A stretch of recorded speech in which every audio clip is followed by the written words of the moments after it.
Hello, everyone, and welcome to the Be Better podcast. I'm your host, Dr. Perkins. The mission of the Be Better podcast is for people to think about life deeper. We have a wonderful episode today called Be Better with Keeping Teachers Teaching. I have the founder here, Mr. Daryl Gooden.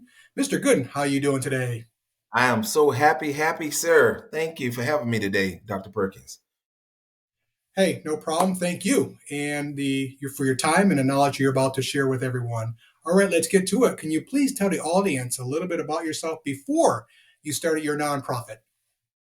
Wow, man, that's a lot. Well, I'm one of 15. My mom had 15 kids, and I'm the baby. My dad has 27 kids from 9 different women. I'm from the state of Mississippi, Shelby, Mississippi. So, they known for populating babies down there, Alabama, Mississippi, Arkansas, and Louisiana. So I'm one of them. I'm a proud Mississippian. Um, Over the course of the years of coming out of Mississippi, I played pro football in the Canadian League and arena football, and that's how I ended up out here in the state of Arizona for the last 27 years now of my life. I graduated from Carson Newman College out of Jefferson City, Tennessee, and it was just amazing going to that university. And now I'm up out here. So there you have it. Pretty much, I'm a father of five, have one son and four daughters. Son just graduated from Arizona State. I'm a proud papa of that. And come next week, my daughter's getting married at the age of Wow, you're a 21. busy So, man. You're a busy man. yes, sir. Very Yes, good. Sounds like a sir. beautiful Yes, story. sir. Congrats on your son graduating from ASU. Tell us Yes, it about is. keeping teachers teaching. How did you get involved with that? What was behind that? Well, what started is when I was called to become a substitute teacher, and that was something that I wasn't even thinking about doing at the time. But as I got into it, I began to see the real life of an educator is because when I grew up, I was diagnosed with ADHD, speech impediment, and a learning disability. And the teachers was always there for me and trying to support me, but I was always pushing them back, messing up the class while they was trying to, you know, help the other students. And when you only have one teacher in the classroom, it's 35 students, and you got one like me terrorizing the class and giving the teacher a hard time, you really wouldn't understand the life of it until you really get into it. So I became a substitute teacher, and during lunchtime, I began to hear these teachers talking about their lives because you never ever hear a teacher tell a student every day, man, the reason why I come here, it ain't because of the money. It ain't because of this. You never hear a teacher say that when you growing up. But when you get into that lunchroom, you start hearing everything. Short on their bills, on the electric bill, water bill. I didn't even know what a teacher made. But a lot of them was falling short on paying, taking care of personal needs for themselves, and I started hearing it over and over. So one thing that really caught my eyes is that I had a teacher. She was wanting to do an art show for her students that up and coming Friday. And on that Wednesday, she went to the principal to ask for if was there extra seed money or something, that can help her out with these posters and different things for the kids for the art show because the kids are excited. And they said we can't help you. Her electric bill was due on that Monday, and her electric bill was like $85 or 90. And she took her last $100 bill, ran down to the dollar store, and bought up all the markers, all the posters, and put the kids to work to do their artwork. By Friday, we had the art show. I had to go see it because after seeing her was all erect that she didn't have no money, school didn't have no money, her electric bill was due. But at that event, she bought, how you buy those pack of cookies for $1, the juice for $1. She bought everything from the Dollar Tree. And it was a very successful art show just to see those smiles on those kids' face, see the parents happy, and also seeing a smile on her face, even though she was in a nervous breakdown. She was like, oh my God, it was like amazing. But from seeing that on that Monday, we go eat lunch again. I went up to her and I said to her, I said, you did something very noble and it touched me because I couldn't even sleep the weekend. I couldn't wait to school start on Monday just to see you. And she's like, huh? I said, look, I pulled out $100 out my pocket. I said, look, I don't want you to think that I'm harassing you or anything, but I overheard you and the three teachers talking about your electric bill, water bills, heard them talking about student loans. And I heard the most thing that stuck out the most is that you needed money to do these things for these kids. And they didn't have it at the district office, at the school principal, and you had to take your last. I want to give you this $100 so you can pay your electric bill today. And she just went like, oh. She's like, I pay it back to you. I said, no. You pay me by keep doing what you're doing, teaching these kids. And that's when the birth of Keeping Teacher Teaching came alive. Provide for our teachers so they can continue on providing for our future. And that's the mission of Keeping Teachers Teaching. For those little small things. Mm-hmm. Now you So it get went to carry on to donations. You get I donations received donations. towards your foundation, and then you use that Mm-hmm. for teachers in crisis, financial crisis, correct? What do they have to do? They have to Correct. submit some type of paperwork, evidence. Can you explain that? Yes. So what happened is, since I have on these special events, which an up and coming event that you go be a part of, I get the information out to them and to the different principals, and I go to the different conferences that the school has to give my information, let them know, hey, I'm here to support your educators if they're in personal need. I understand that they are part of other teachers unions and part of other teachers association. It doesn't matter to me. Long as they're in the classroom and trying to give their best to educate our kids, we want to be here for them. And we also want to partner with all the other associations so we continue on. So from that, when a teacher in the need, they'll call, they'll talk to their principals and let them know, look, I'm struggling here financially at my home. You know what? It's a young man by the name of Daryl Gooden, the founder of Keeping Teacher Teacher. He may can help you.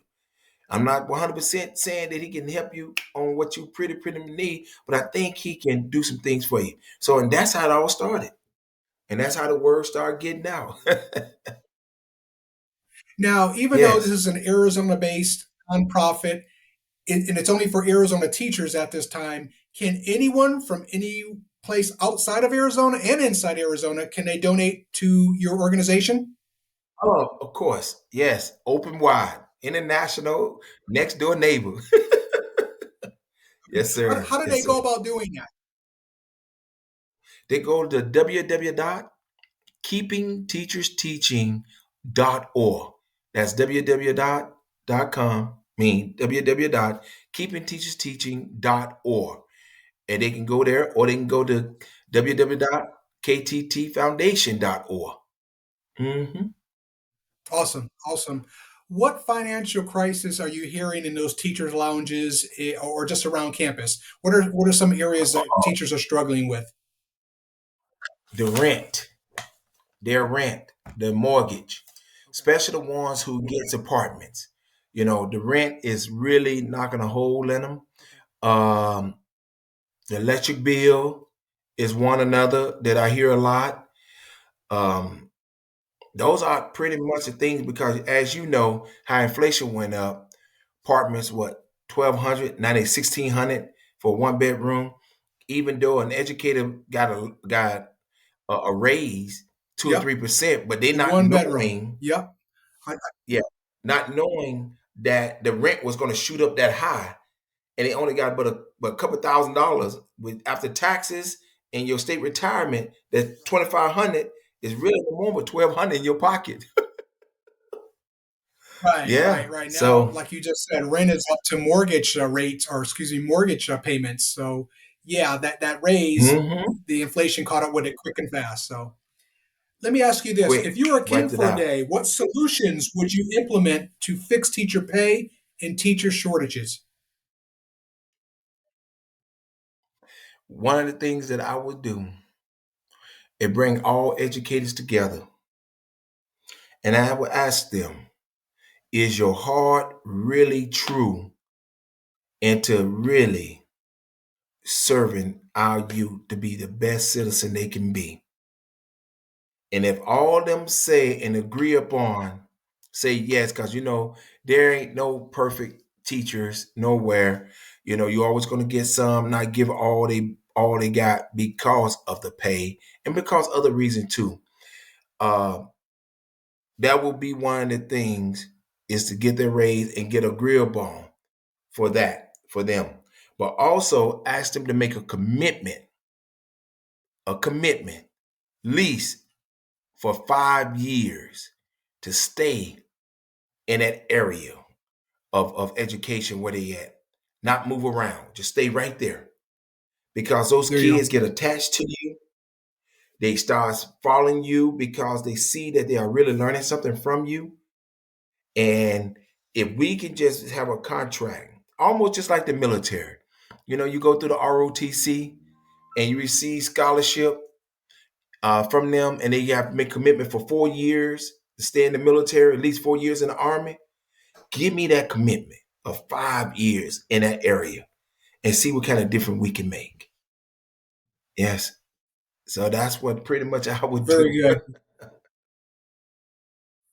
Now I want to tap into your Yeah. wisdom. You and I know each other, and I think you're a man of great wisdom. So this question goes like this: what life advice would you like to share with people? Just general life advice. People. Just general life advice. General life, begin to start loving yourself. Being real to self is because that was one of the things that I had to face as a child, not knowing how to read or write, um, learning, diagnosed with ADHD, speech impediment, not being real to myself until I actually got help and asked for help. Because that's what happened to a lot of us in this world is that we so prideful, we don't want nobody to know that I am not just as smart as you. I don't have what you have, but you can perpetrate and buy everything with credit cards, but real money you don't have. You know what I'm saying? You getting every life on credit pretty much. Instead of being real to yourself, that if I can afford this, let me pay for it. Don't put life on credit. So that was the main thing for myself is to being real who I am and what's my limitation is, towards education as the person who I am as a person, just being real to yourself and not fake the funk. You know what I'm saying? They say fake it till you make it.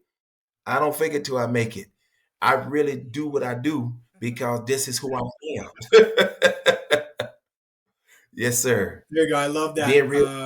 Not agreeing. You and I don't agree with that fake it till you make it stuff. Just be you, be Right. real, take care of yourself, learn, because then you can be 100% for others. Do you Right. think social media and the internet is it messing with the world? Is it dividing the world, instilling fear, Yes. doubt into the world? What is your take on that? Oh, of course. I mean, it really has taken on a new way of taking you from life.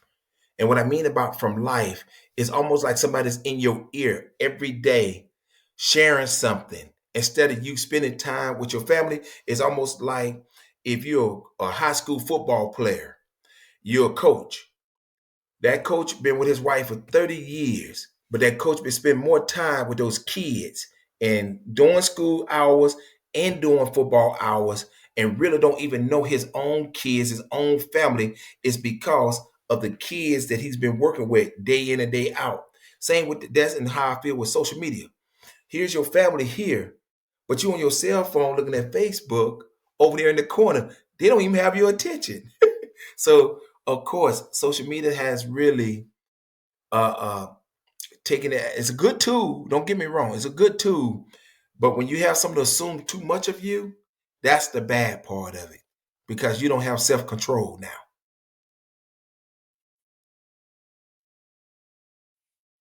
Beautiful words. What would your experienced self say to your younger self if you could go back in time? In my back in younger time, woo, you know what? I don't have no change. I really don't. I am so grateful for the road, the journey that the Creator has put me on to where I'm in today. Because I don't feel there was no mistakes ever happened really in my life growing up until where I'm at today. It's because if that was the case, my life would have been another route. Maybe we took another route. So it was on the path that it's supposed to have been on to where I'm at today. And I think that's for everybody too, to go through what we go to be who we are today and realize who we are, to accept it, but also make it better for self, if that makes sense. Very good. What are some final thoughts, final advice you'd like to share with the audience? Wow. One of the things is that begin to start really, really looking into yourself every day when you wake up. Thank the creator, look in that mirror, and you tell yourself that you love yourself before you step out that door. And that you know who you are as a person, to say, this is the day. This is the day that I would make better for myself each and every day. But like I said, 1 second at a time, 1 minute, 1 hour, one day, continue on moving forward and just be thankful. And remember also to give. Give. It ain't talking about just monetarily. Give your time. Give good advice. Give love. And that's what I live by, and that's what I truly try to do. And I hope, and keep it more of a family organized of things, and just keep yourself in tune. So take care of yourself, be thankful, and give. All three beautiful, beautiful, I think, life lessons for all of us to take in and put action behind it. So once again, where can Yeah, people donate to your organization, Keeping Teachers Teaching? they can go to www.keepingteachersteaching.org, or they can go to www.just10az. That's JUST10az.org. Just 10 .az.org. They can go there and donate there. And we'd like to thank everyone who do donate. Want to appreciate it. And every educator, we thank you for these donations, that we can continue on keeping our educators teaching, because that's what it's all about. Without them, it wouldn't be myself or yourself, Dr. Perkins, here today. So let's continue on doing what we do. Thank you so much, Mr. Gooden, for joining us. He is the founder of the nonprofit Keeping Teachers Teaching, here based in Arizona. You can donate from in-state or out-of-state or globally to the organization. Again, they help teachers in financial crisis. So thank you so much, sir. If you can stay on the line after this, I'd love to finish talking to you. Thank you so much. Thank you. Thank you for having me.